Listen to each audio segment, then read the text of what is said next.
बच्चों, मैं गोपाल सर आप सभी का एक बार फिर से स्वागत है मेरे YouTube channel Gopal sir classes में। आज हम देखने वाले हैं क्लास 12 फिजिक्स। हमारा चैप्टर अभी चल रहा है विद्युत धारा। विद्युत धारा के लास्ट लेक्चर में मैंने आप सभी को बताया था किरचॉफ रूल, किरचॉफ के नियम, किरचॉफ के धारा वितरण के नियम। वहां मैंने आपको दो नियम जो थे बहुत अच्छे से समझा दिए थे। अब हम उसी क्लास से आज आगे बढ़ेंगे। किरचॉफ के नियम का कुछ अनुप्रयोग है, कुछ एप्लीकेशन है, उनका उपयोग कहां होता है ये हम आपको बताने वाले हैं। तो किरचॉफ के नियम पर ही आधारित हमारे पास में एक परिपथ होता है जिसे बोलते हैं व्हिटस्टोन ब्रिज या व्हिटस्टोन सेतु। वो हम आज के क्लास में, आज का जो क्लास है वहां आपको एक्सप्लेन करने वाले हैं, आपको बताने वाले हैं। बेटा क्या बताएंगे आज हम? व्हिटस्टोन ब्रिज। तो सबसे पहली बात करते हैं कि ये जो व्हिटस्टोन ब्रिज होता है उसका काम क्या है, उसका कार्य क्या है। तो व्हिटस्टोन जो सेतु होता है या व्हिटस्टोन जो ब्रिज होता है उसका काम होता है किसी अज्ञात जो तार होता है उसका प्रतिरोध ज्ञात करना। तो अब हम इस क्लास में व्हिटस्टोन ब्रिज को स्टार्टिंग से समझते हुए चलेंगे कि आखिर व्हिटस्टोन ब्रिज होता क्या है, इसका कार्य क्या है, इसका सिद्धांत क्या है। व्हिटस्टोन सेतु की जो संतुलन की अवस्था है उसे समझेंगे और उसके लिए हम क्या करेंगे बेटा, एक व्यंजक स्थापित करेंगे। तो चलिए आज की क्लास स्टार्ट करते हैं। ये भी एक बहुत ही महत्वपूर्ण क्लास है। मैंने फिर से ये बात रिपीट किया क्योंकि सारी क्लासेस हमारी बहुत ही इंपॉर्टेंट होती है क्लास 12 के लिए, कॉम्पिटिटिव एग्जाम के लिए। चाहे आप मेडिकल की तैयारी कर रहे हैं, चाहे आप इंजीनियरिंग की तैयारी कर रहे हैं, आप कोई भी लेक्चर को छोड़ नहीं सकते, मिस नहीं कर सकते, कोई भी टॉपिक को ये नहीं बोल सकते कि ये इंपॉर्टेंट है कि नहीं है। तो आप अंत तक इस वीडियो में मेरे साथ बने रहिए। ये वीडियो आप सभी के लिए बहुत ही इंपॉर्टेंट होने वाली है। तो चलिए क्लास स्टार्ट करते हैं। आज हम देखेंगे व्हिटस्टोन ब्रिज। जो बच्चे लास्ट लेक्चर नहीं देखे उनसे मैं फिर से एक बार रिक्वेस्ट करूंगा, क्योंकि व्हिटस्टोन ब्रिज आपको तभी समझ में आने वाला है जब आप किरचॉफ के नियमों के बारे में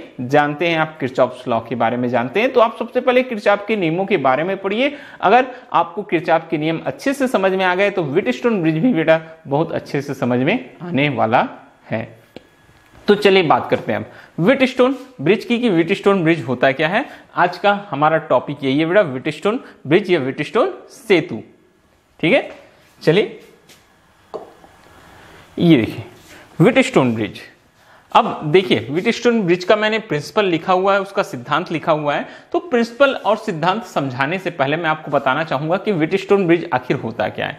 मैंने कार्य आपको बता दिया बेटा कि व्हिटस्टोन ब्रिज की सहायता से हम क्या करते हैं, किसी अज्ञात तार का हम प्रतिरोध ज्ञात करते हैं। ठीक है, व्हिटस्टोन ब्रिज की सहायता से अज्ञात तार का प्रतिरोध ज्ञात करते हैं। तो देखिए होता क्या है ये ब्रिज या सेतु जो बोलते हैं व्हिटस्टोन सेतु, वो होता क्या है।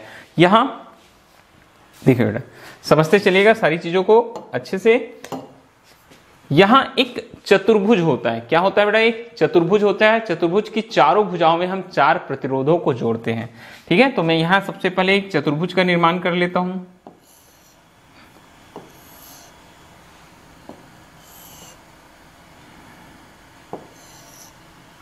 ये एक चतुर्भुज बना लिए। चतुर्भुज को हम नाम देते हैं बेटा ABCD।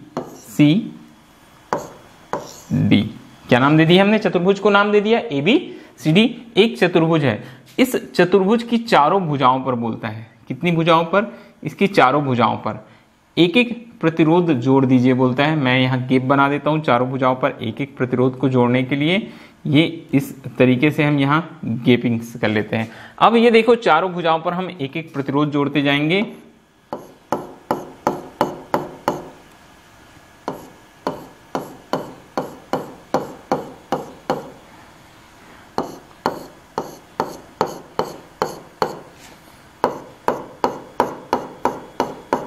ये चार भुजाएं, चार प्रतिरोध, और इन चारों प्रतिरोध को हम नाम देते हैं। क्या नाम देते हैं? ये जो चार प्रतिरोध रहते हैं उसको हम नाम देते हैं P, Q, R और S। ठीक है, चार प्रतिरोध बेटा, चारों प्रतिरोध के चार नाम दे देते हैं P, Q, R, S। ठीक है, एक चतुर्भुज है ABCD। ABCD की चारों भुजाओं में हमने चार प्रतिरोध जोड़ा हुआ है। चारों प्रतिरोधों को हमने नाम दे दिया P, Q, R, S। ठीक है, क्लियर। अब इस चतुर्भुज की चार भुजाएं तो हो गई। अब इस चतुर्भुज में दो विकर्ण भी दिखाई दे रहे हैं। क्या दिखाई दे रहे हैं हमको? दो विकर्ण। तो देखिए पहला विकर्ण, पहला जो विकर्ण है A और C के बीच में हम एक सेल जिसका विद्युत वाहक बल मान के चलते हैं क्या है, E है, और इसके साथ में एक जोड़ देंगे बेटा कुंजी। कुंजी क्या हो जाएगा हमारे पास में, K हो जाएगा। ठीक है, या इस कुंजी को आप नाम दे देना बेटा K1, क्योंकि एक और कुंजी की जरूरत पड़ेगी। तो पहले विकर्ण में हमने एक सेल और एक कुंजी जोड़ दिया।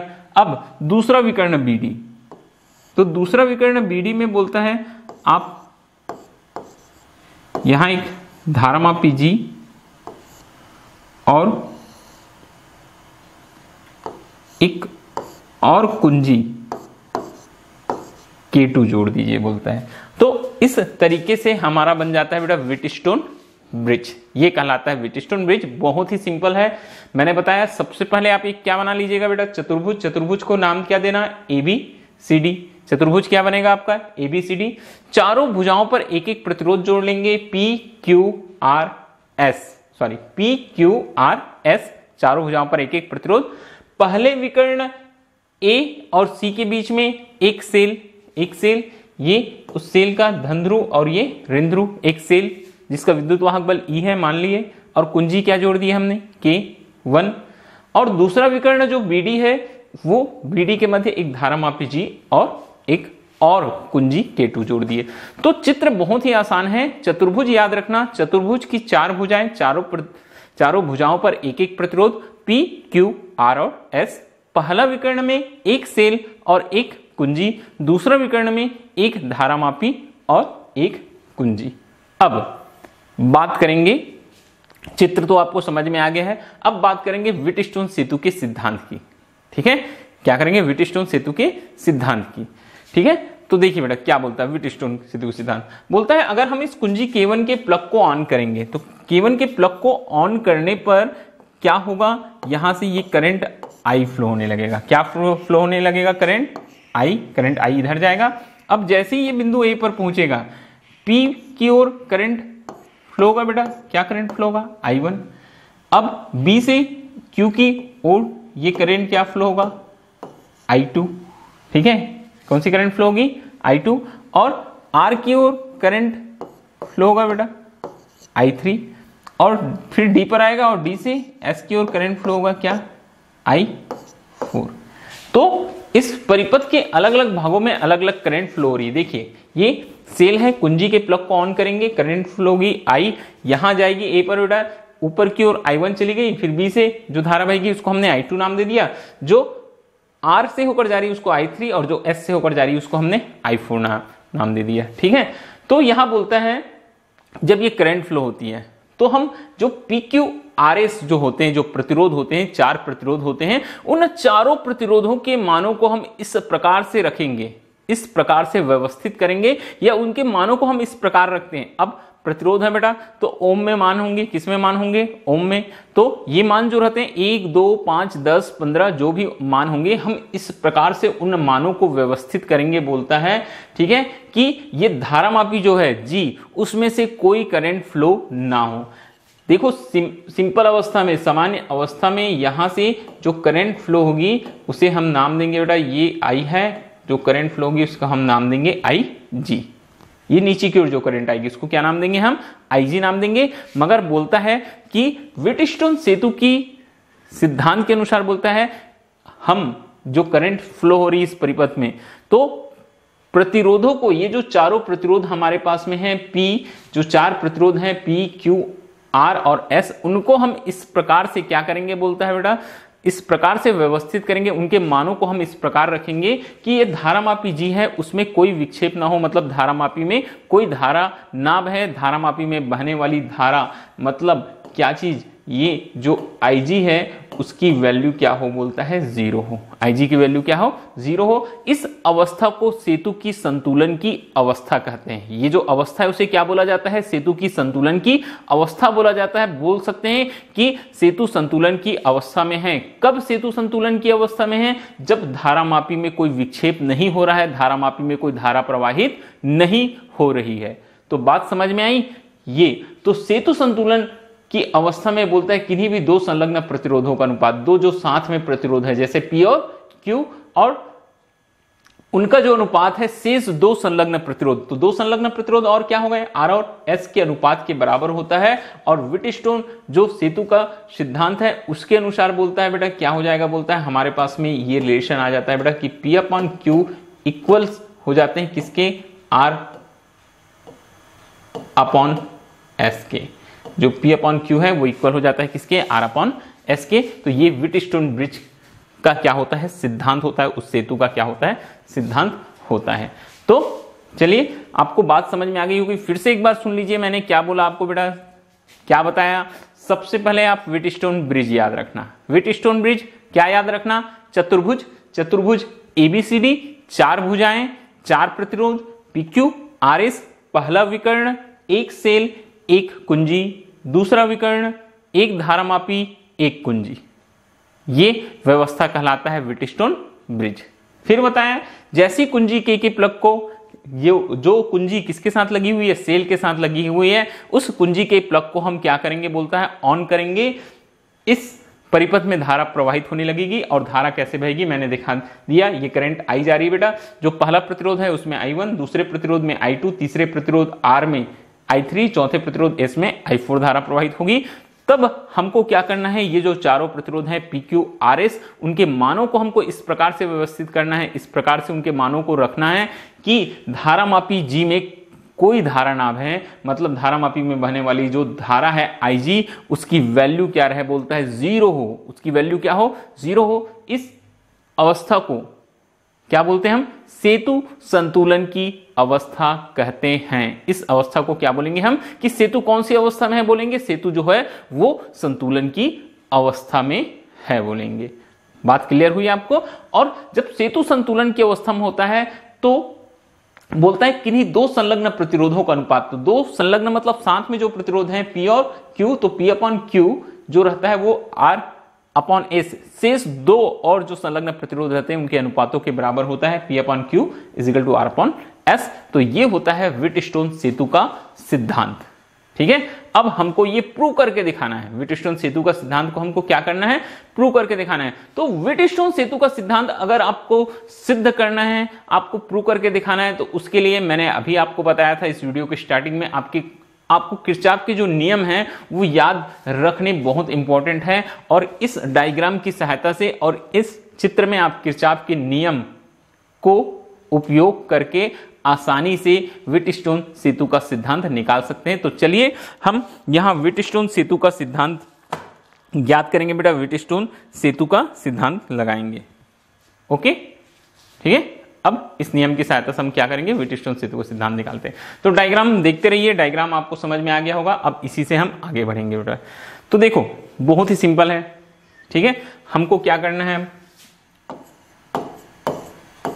सूत्र की स्थापना, हमको फार्मूला डिडक्ट करना है, हमको फार्मूले को निकालना है बेटा। तो देखिएगा सूत्र की स्थापना करना है, तो सूत्र की स्थापना करने के लिए आप थोड़ा सा, ठीक है, थ्योरी लिख देना कि जैसे ही हम क्या करते हैं बेटा, यहां हम जैसे ही हम क्या करते हैं, कुंजी K1 के प्लग को ऑन करते हैं तो प्रतिरोध P में I1 धारा, Q में I2 धारा, R में I3 धारा और S में I4 धारा बहने लगती है। ठीक है, इस प्रकार से आप लिख देंगे बेटा, इसमें I3 धारा बहने लगती है। और जो धारामापी G है, धारामापी G में कौन सी धारा बहने लगती है, IG धारा बहने लगती है। ठीक है, ये थ्योरी आप लिख लेना। तो देखिए अब मैं किरचॉफ के नियमों का किस प्रकार से उपयोग करता हूं। सबसे पहले सूत्र की स्थापना में, ठीक है, कहां से स्टार्ट करेंगे बेटा, सूत्र की स्थापना में हम स्टार्ट करेंगे बिंदु B पर। कौन सा नियम लगाएंगे, बिंदु B पर हम लगाएंगे किरचॉफ के प्रथम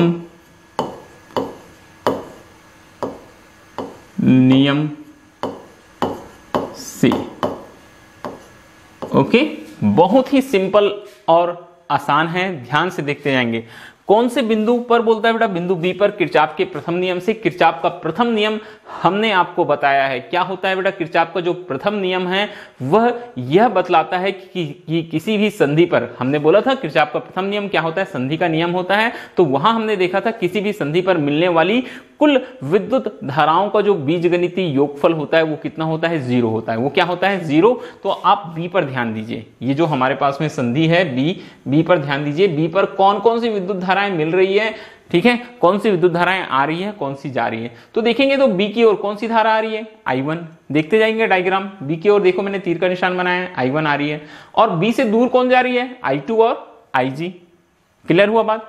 जो बिंदु बी है, बी की ओर I1 धारा आ रही है, I2 धारा जा रही है और IG धारा भी क्या हो रही है, उससे दूर जा रही है। ओके, क्लियर हुई बात। डायग्राम ध्यान से देखते जाएंगे, चित्र से ही सारी चीजें होती हैं।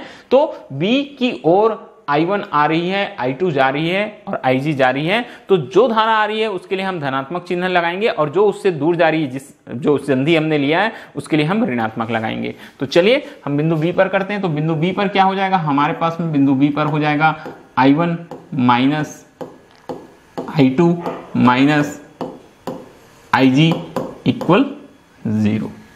ये बेटा I1 आ रही थी तो धनात्मक हुआ, I2 दूर जा रही थी तो ऋणात्मक हुआ, IG दूर जा रही तो क्या हो गया, ऋणात्मक हो गया। अब यहां I1 माइनस I2 इक्वल 0 हो जाएगा।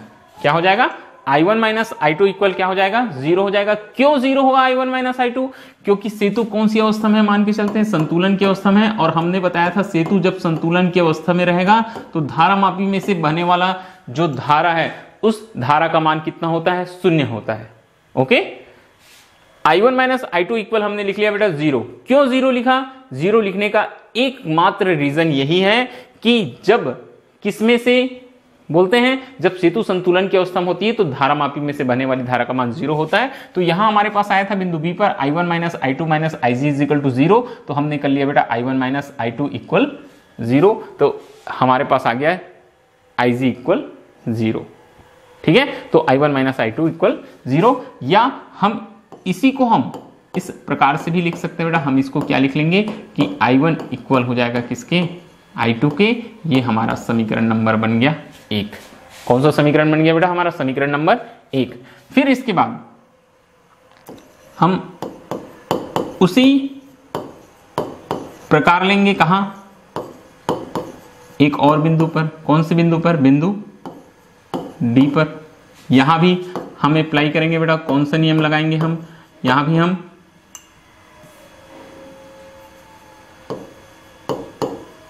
किरचॉफ का प्रथम नियम से। ओके, किरचॉफ के प्रथम नियम से। तो देख लीजिए, अब बिंदु डी की ओर देखेंगे। कहां देखेंगे बेटा, बिंदु डी की ओर। I3 धारा आ रही है, तीर का निशान देखते जाएंगे, I3 धारा डी की ओर आ रही है। ये हमारा बिंदु डी है, ये हमारा क्या है बेटा, बिंदु डी है। तो I3 धारा आ रही है, इधर ऊपर से देखेंगे तो IG धारा आ रही है, यहां से देखेंगे तो I4 जो धारा है वो दूर जा रही है। तो I3 आ रही है, IG आ रही है और I4 दूर जा रही है। तो बिंदु डी पर क्या हो जाएगा, हमारे पास बिंदु डी पर हो जाएगा बेटा I3 plus IG minus I4 equal हो गया बेटा 0। ठीक है, अब चूंकि IG 0 होता है इसलिए हम यहां क्या कर लेंगे, I3 माइनस I4 इक्वल 0। या हम इसी को लिखेंगे बेटा I3 equal I4। Equation number बन जाएगा 2। कौन सा समीकरण बन गया बेटा, हमारा समीकरण नंबर 2। तो 2 समीकरण मिले हमको, एक बार बिंदु बी में एक समीकरण, एक बार बिंदु डी में। तो ये आपका पहला स्टेप होता है कि आप सबसे पहले बिंदु बी पर किरचॉफ का कौन सा नियम लगा देंगे, प्रथम नियम। किरचॉफ का प्रथम नियम लग गया, I1 धारा आ रही थी, I2 दूर जा रही थी, IG जा रही थी। तो I1 minus I2 minus IG equal 0। ठीक है, IG का मान हमने 0 कर दिया, तो I1 माइनस I2 इक्वल क्या हो गया, हमको 0 मिल गया। मतलब I1 बराबर हो गया I2 के, समीकरण नंबर 1। वैसे ही जब हमने बिंदु डी पर किया तो बिंदु डी पर देखिए बेटा क्या आ रही है, I3 आ रही है, IG आ रही है, I4 जा रही है। तो I3 plus IG minus I4 जो जा रही है उसके लिए ऋण चिन्ह, ये हमने नियम में आपको बता चुका है। तो यहां क्या हुआ, IG फिर से यहां आप लिख सकते थे बेटा, जबकि सेतु संतुलन की अवस्था में होता है तो IG का मान कितना होता है, 0। तो ये हमने 0 रख दिया। ठीक है, तो I3 माइनस I4, तो I3 is equal to I4। ये आ गया हमारे पास 2। अब हम दूसरा नियम अप्लाई करेंगे। यहां से हम एक बंद परिपथ लेते हैं, बंद जाल लेते हैं। कौन सा बंद परिपथ लेंगे देखते जाएंगे। ए बी डी ए से चलेंगे वापस ए पर आएंगे। ए बी डी ए, ये रास्ता आप बना लीजिए इस तरीके से। ए से जाएंगे बी से आएंगे डी और डी से आएंगे वापस ए बी डी ए। ठीक है, तो यहां मैं लिखूंगा बेटा कहां, बंद परिपथ। ठीक है, ए बी डी ए में कहां से, किरचॉफ के द्वितीय नियम से। किरचॉफ के कौन से नियम से बेटा, द्वितीय नियम से। तो अब हम किरचॉफ के द्वितीय नियम लगाते हैं बंद परिपथ में, तो देखो क्या हो जाएगा। क्या बोलता था किरचॉफ का द्वितीय नियम कि किसी बंद परिपथ में जो कुल विद्युत वाहक बल होते हैं उनका बीजगणितीय योगफल उस परिपथ में बहने वाली धारा और उसके संगत प्रतिरोधों के गुणनफलों के बीजगणितीय योगफल के बराबर होता है। तो ये ABDA में देखते हैं तो कोई भी हमको सेल नहीं दिखाई दे रहा, मतलब विद्युत वाहक बल नहीं होगा। ठीक है, विद्युत वाहक बल कितना हो गया, यहाँ 0 हो गया। अब केवल हमको ध्यान किस पर देना है, हमको ध्यान इस पर देना है कि कौन सी धारा बह रही है और संगत प्रतिरोध क्या है। तो ए से चलना शुरू करेंगे बेटा। कहां से चलना शुरू करेंगे, ए से। आप कहीं से भी स्टार्टिंग ले सकते हैं, मगर अब यहां हमने ए बता दिया तो हम ए से स्टार्ट करेंगे। तो ए से बहने वाली धारा I1, संगत प्रतिरोध क्या हो गया बेटा, P। तो यहां हम देखो, सबसे पहले हम यहां क्या लिखेंगे बंद परिपथ के लिए, हम यहां लिखेंगे बेटा, ये हमारा हो जाएगा I1P। ये हमारे पास क्या आ जाएगा बेटा, I1P। ठीक है, कौन सी, I1 धारा, P प्रतिरोध। फिर B पर आएंगे, B से कहां जाएंगे, D। तो यहां धारा IG है और प्रतिरोध कौन होगा, G। ठीक है, उसी की दिशा में चल रहे हैं तो धन चिन्ह लेते जाएंगे, plus IG into capital G। फिर D से A की ओर जाएंगे। किधर जाएंगे हम, D से A की ओर जाएंगे। तो देखो अब धारा की दिशा उल्टी हो गई। I3 आ रही इधर, हम जा रहे हैं D से A, और I3 जो है वो A से D है, तो यहां माइनस लेंगे और संगत प्रतिरोध क्या है बेटा, R है। तो ये हो जाएगा हमारे पास में माइनस I3 R, और विद्युत वाहक बल नहीं है तो मान कितना हो गया बेटा, 0। बात समझ में आई होगी। देखिए एक बार फिर से, ये करंट I1, संगत प्रतिरोध क्या है, P है। संगत प्रतिरोध P है तो I1P, ये मैंने I1P लिख लिया। फिर B से गए हम D, तो धारा कितनी बह रही है, IG, और संगत प्रतिरोध G है तो IG हो गया। फिर D से गए हम A, कहां गए बेटा हम, D से A, तो ये हमारे पास में धारा I3 थी, संगत प्रतिरोध R था, मगर दिशा विपरीत है, इसलिए चिन्ह क्या ले लिया बेटा हमने, माइनस। अब फिर से ये IG का मान फिर से 0 हो जाएगा। तो हमारे पास इस इक्वेशन में बचेगा क्या, हमारे पास बचेगा बेटा I1P माइनस I3R इक्वल 0, या हम इसे क्या लिखेंगे, हम लिखेंगे I1P equal I3R। I1P equal क्या लिख लेंगे बेटा हम, I3R। ये हमारे पास बन गया बेटा समीकरण नंबर 3। क्या बन गया हमारे पास, समीकरण नंबर 3। ये हमको समीकरण नंबर 3 मिल गया। अब फिर से एक बंद परिपथ लीजिए, बंद परिपथ। यहां आप चाहते हैं तो हर बार आप शो कर सकते हैं कि IG का मान क्या होता है बेटा, 0 होता है। तो IG इंटू G भी क्या हो गया, 0 हो गया। ये वाला टर्म हमारा 0 हो गया। I1P माइनस I3R बचा, माइनस वाले को दूसरे पक्ष में कर दिए, प्लस हो गया। अब एक और बंद परिपथ देखिए, हमारे पास एक और बंद परिपथ दिखाई दे रहा है, BCDB। यहां से लेंगे, आप कहां से लेंगे आप, BCDB। ठीक है, इस तरह से ये B से यहां कहां से चलेंगे, B से कहां जाएंगे, C से जाएंगे D, और वापस D से जाएंगे B। तो बंद परिपथ लेते हैं बेटा हम BCDB में, कहां से, किरचॉफ के कौन से नियम से, द्वितीय नियम से। किरचॉफ के कौन से नियम से बेटा, द्वितीय नियम से। जो किरचॉफ का द्वितीय नियम है वहां से देखते हैं। अब यहां देखेंगे तो देखो आप, करंट कौन सी दिखाई दे रही है, I2। संगत प्रतिरोध क्या है बेटा, Q। तो यहां लिख लेना I2Q। फिर सी से डी जाएंगे, देखो करंट का डायरेक्शन अपोजिट हो गया, एस प्रतिरोध है और धारा क्या है I4, तो ये हो जाएगा माइनस I4S। और डी से जाएंगे बेटा जी, यहां भी करंट का डायरेक्शन उल्टा हो गया, minus IG into G is equal to हो जाएगा 0।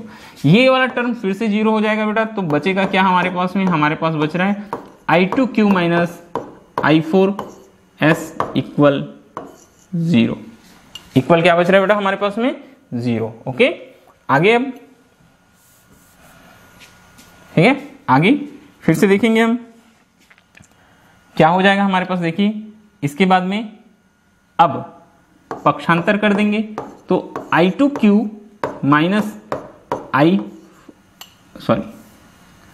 ये प्लस हो जाएगा बेटा उधर जाकर, ये क्या हो जाएगा I4S। ये हमारे पास बन गया बेटा समीकरण नंबर 4।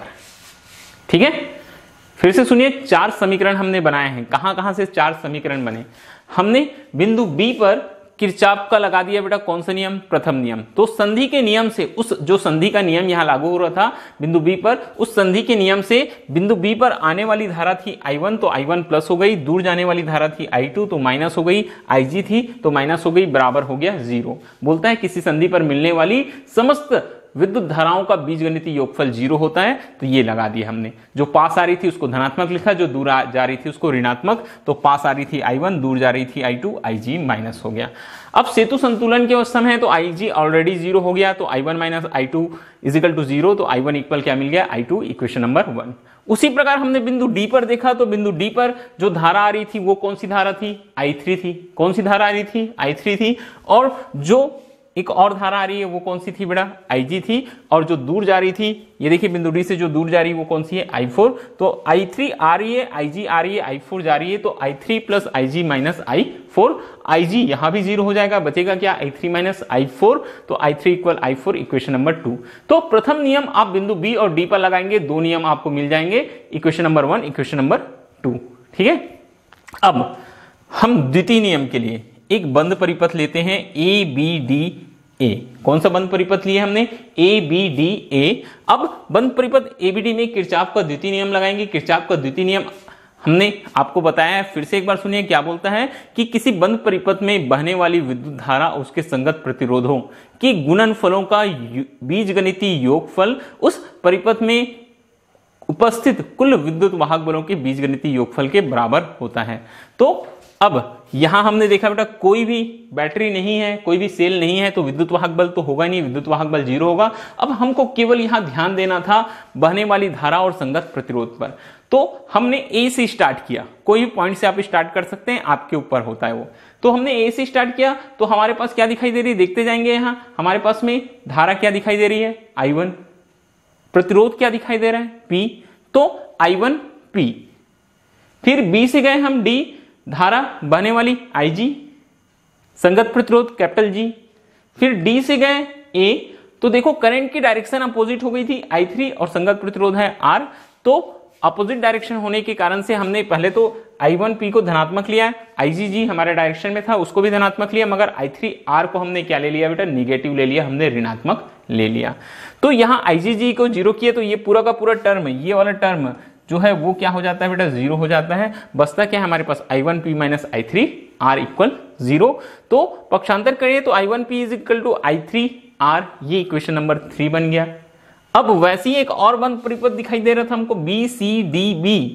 क्या भी दिखाई दिया, BCDB। फिर से किरचॉफ का प्रथम द्वितीय नियम लगा दिए, तो हमने B से चल रहे हैं, तो B से बहने वाली धारा I2, संगत प्रतिरोध Q, तो I2Q। C से गए D, तो देखो करंट की डायरेक्शन अपोजिट, इसलिए साइन माइनस लगाया बेटा, माइनस I4S। D से गए B, बने वाली धारा, फिर से डायरेक्शन अपोजिट IG और संगत प्रतिरोध G, तो माइनस IgG। IG का मान यहां भी क्या हो जाएगा बेटा, ये जो वैल्यू है वो क्या हो जाएगा, 0 हो जाएगा। रीजन हमेशा आप लिख सकते हैं, नहीं लिखना है तब भी चलेगा, एक बार लिख दीजिएगा, IG बराबर 0। तो 2 चीजें बच गई अब हमारे पास। क्या क्या 2 चीजें बच गई बेटा, एक हमारे पास I2Q माइनस I4S, I4S को पक्षांतर कर दिया, माइनस था तो प्लस हो गया, I2Q is equal to I4S। तो ये 4 समीकरण, चारों समीकरण आप याद रखेंगे। अब देखो हम क्या करेंगे बेटा, इसके बाद समीकरण 3 भागित कर देंगे हम समीकरण नंबर 4। क्या कर देंगे बेटा, हम आगे कर देंगे यहां समीकरण 3 भागित समीकरण 4 से। समीकरण 3 भागित क्या कर दिए बेटा हम समीकरण नंबर 4 से। तो समीकरण नंबर जो 3 था वो था हमारे पास में बेटा I3P।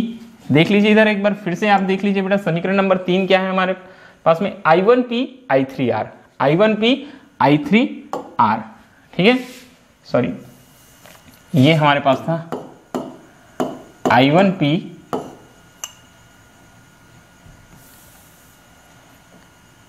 Equal I3R।